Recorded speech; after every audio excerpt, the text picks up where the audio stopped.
BJP को लगातार 2 बार सत्ता की बुलंदी तक पहुंचाने वाला उत्तर प्रदेश एक बार फिर से गेम चेंजर साबित हुआ है। बीजेपी की सियासी रणनीति यूपी के जमीन पर पूरी तरह से फ्लॉप रही।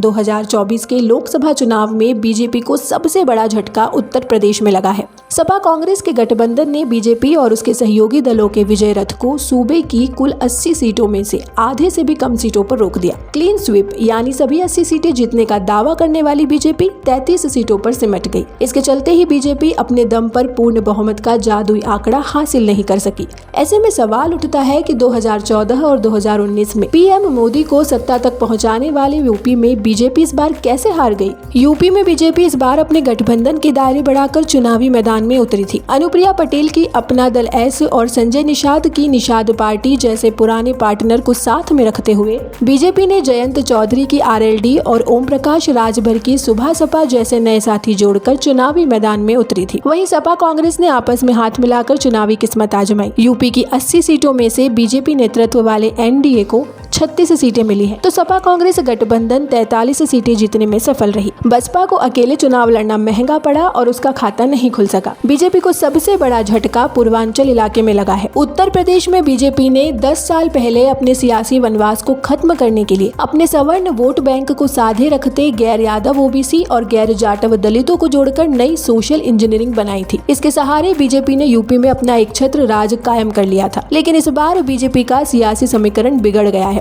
सपा प्रमुख अखिलेश यादव ने इस बार पीडीए यानी पिछड़ा दलित अल्पसंख्यक फॉर्मूला के तहत सियासी बिसात ही नहीं बिछाया बल्कि उम्मीदवार भी उतारे हैं। इसके अलावा संविधान और आरक्षण के मुद्दे को जिस तरह विपक्ष ने उठाया उसके चलते बीजेपी की सोशल इंजीनियरिंग बिखर गई। गैर यादव ओबीसी में खासकर मल्लाह, कुर्मी और मौर्य कुशवाहा जैसी जातियां बीजेपी से छटकर सपा और कांग्रेस के साथ चली गई। इतना ही नहीं, संविधान के नाम दलित समाज का झुकाव भी सपा कांग्रेस के पक्ष में रहा।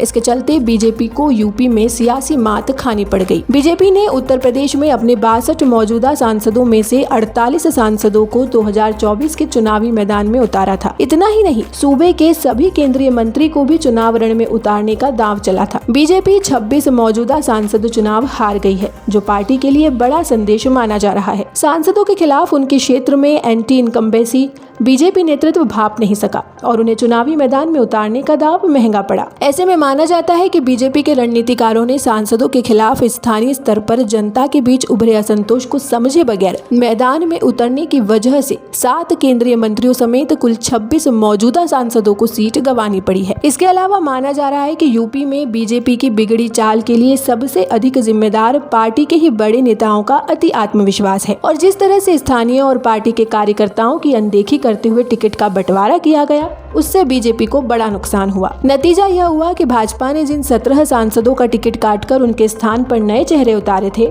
उनमें से 5 उम्मीदवार हार गए। इस तरह यूपी में बीजेपी को सियासी खामियाजा भुगतना पड़ा है। बीजेपी नेताओं को इस भरोसे रहना कि सिर्फ पीएम मोदी और सीएम योगी उनकी चुनावी नैया पार लगा देंगे, इस चक्कर में क्षेत्र और जनता से दूर रहना राजनीतिक रूप से महंगा पड़ा। पीएम मोदी और योगी ने यूपी में काफी मशक्कत की, लेकिन हर सीट पर प्रचार के लिए पहुंच नहीं सके।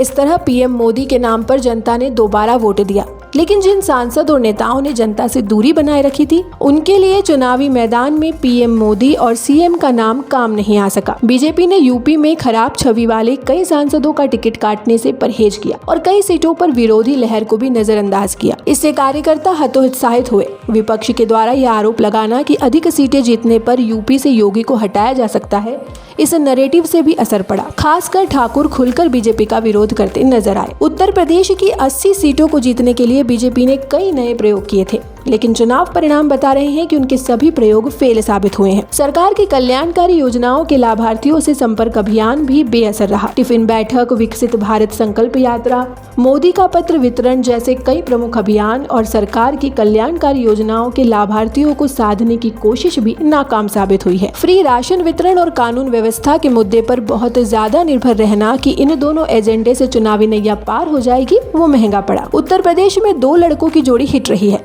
अखिलेश यादव और राहुल गांधी ने संविधान और आरक्षण के मुद्दे को जबरदस्त तरीके से उठाया। बीजेपी इसका ठीक से बचाव नहीं कर पाई। इससे प्रभावित होने वाले पिछड़े व दलित वर्ग के युवाओं को समझाने में विफल रही। सपा व कांग्रेस ने आम लोगों को सीधे प्रभावित करने वाले मुद्दों में बेरोजगारी व महंगाई के साथ संविधान व आरक्षण को प्रमुखता से उठाया। इससे पार्टी को पिछड़ों व दलितों में सेंध लगाने में सफलता मिली। पेपर लीक की समस्या से युवा और छुट्टा जानवरों की समस्याओं से किसान सीधे प्रभावित थे। इंडिया गठबंधन ने इन मुद्दों को उठाकर काफी हद तक समर्थन हासिल करने में कामयाबी हासिल की। इसके अलावा सपा ने अपने मुस्लिम और यादव कोर वोट बैंक की जगह बीजेपी समर्थक मानी जाने वाली पिछड़ी व दलित जातियों को टिकट में प्राथमिकता दी। सपा ने सामान्य सीटों पर दलित समुदाय से प्रत्याशी भी उतारा। इससे सपा का कोर वोटर तो साथ ही रहा, साथ ही टिकट पाने वाले प्रत्याशियों की जातियों ने भी जुटकर साथ दिया। तो ये थी हमारी आज की सियासत की खबर। आपको यह कैसी लगी, हमसे अपने विचार जरूर साझा कीजिए। वीडियो पसंद आए तो इसे लाइक और शेयर करें और चैनल को सब्सक्राइब करना न भूलें।